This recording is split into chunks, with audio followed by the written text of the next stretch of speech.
survived the brutality of the age of feuds and forays, but they were about to face a much more insidious attack, one that would have a deep impact on all the Highland clans.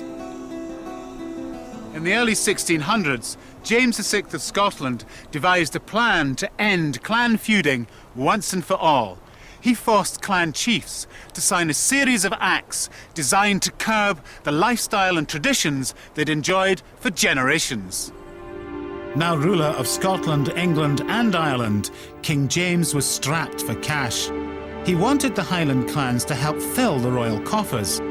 In order to do this, he first had to bring the culture of feuding and feasting to an end. Signed in 1609, the Statutes of Iona were the first salvo in a sustained attack on the Highland clans. Under threat of imprisonment, Rory MacLeod agreed to this code of conduct that bound him to keep the peace. Above all, the statutes were designed to convert his warriors into farmers and fishermen. An original record of the statutes still exists and is kept at the National Archives of Scotland, where I met historian Alan McInnes. Alan, what's in the box? What's in the box? We actually have the famous or infamous Statutes of Iona. What kind of restrictions are being put in place here? The general statutes will specify that drink is to be curtailed, there's not to be excessive drinking, cutting the number of weapons and such things. But the other more important point than actually the restrictions is that you have this problem of what do you do with fighting men?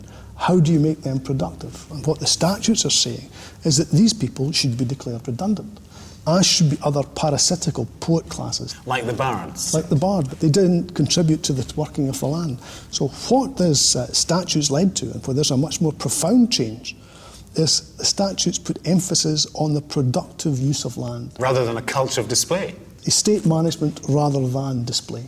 And what did James VI hope to achieve by this? The Highlands and the West Highlands has been a particularly violent area, and James wishes to curtail this, to curtail the notion of the feuds, the desperate feuding between, for example, the MacLeods and the MacDonalds. So the king saw the Highland chiefs as being barbarous and uncivilised in some way? He saw them as being a propensity towards violence, a propensity towards barbarity, a propensity towards excessive drink. And he wanted to control this. We can see here the reference to the shipping of wine. That is to curtail the import of luxuries such as wines and brandies. Now, it's interesting that he singles out feasting and drinking as part of the problem.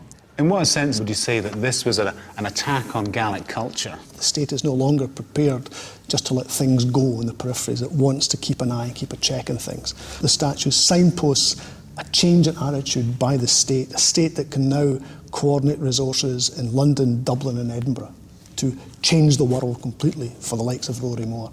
And so it was a testing time. It became a standard which you could judge chiefs, are they good citizens or are they not? And Rory Moore eventually died a good citizen, having been a warlord for most of his life.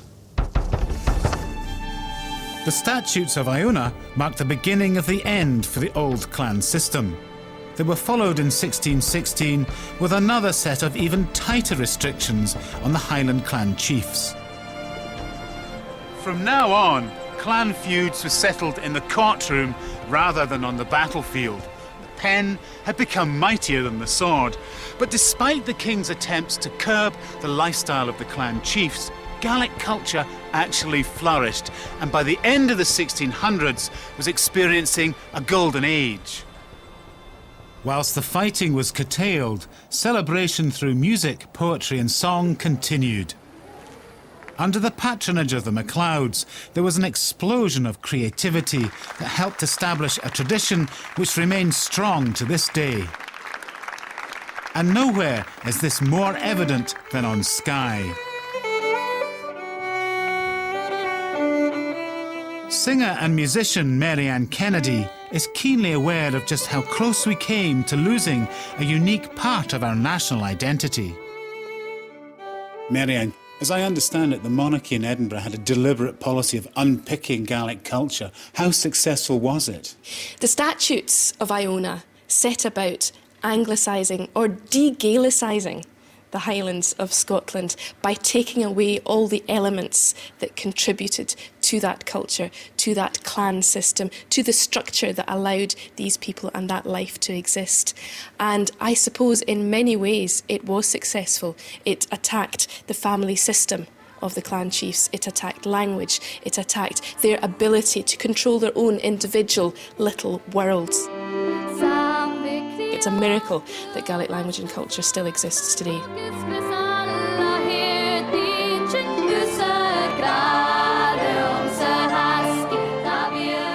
The whole system of patronage of the arts, it wasn't just about creating music and song, it was an assertion of identity. And in doing that, it's a very difficult thing to get rid of. A person will be a person, a people will be a people, and they will find a way of asserting that about themselves. And if you look at Dunvegan, the seat of the MacLeods, that was the last great flourish in many ways of this system of the artists and the clan chiefs and their coexistence.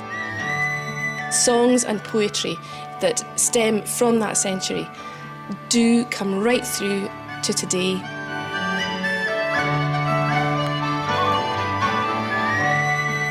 Gaelic culture has always been a celebration of life in the Highlands and Islands, but its role is not always reserved for joyous occasions. Today, the clan piper is lamenting the passing of the 29th MacLeod chief, who now rests here with his ancestors at Kilmuir Church near Dunvegan.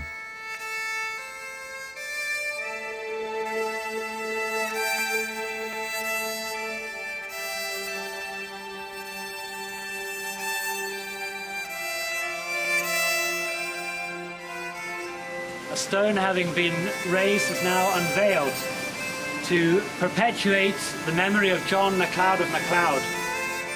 The title MacLeod of MacLeod has now passed to his son Hugh. Inside the walls of Dunvegan Castle, I wanted to know what the future holds for the 30th chief of Clan MacLeod. Magnificent room, full of portraits of, I suppose, your ancestors, the clan chiefs MacLeod. Yes, and this is a painting of my father, who sadly passed away this year. He looks very much the chief there. And he was a very powerful personality.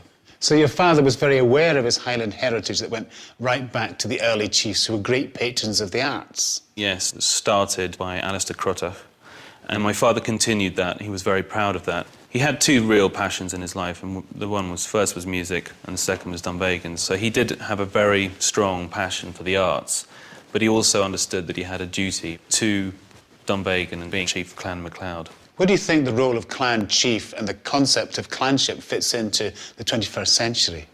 Well, I mean, my father died 5 months ago. It's way too early for me to be able to say how I feel, really. I mean, I'm still kind of trying to find my way and figure out what it is. For me to be a clan chief, I have to find my own kind of way of being a focal point for many clansmen and women who find it very comforting when they come back and know that chief of one branch of the Clan MacLeod is still living in the castle of their ancestors. The MacLeods are no longer the great power they once were. During the 16th and 17th centuries, all the Highland clans underwent massive and permanent change. But the culture they nourished and sustained still endures today. There's no doubt that the MacLeods of Dunvegan and Harris have left us with a rich cultural inheritance. But today, responsibility for this legacy doesn't just lie with the chiefs alone. It's one that belongs to the whole of Scotland.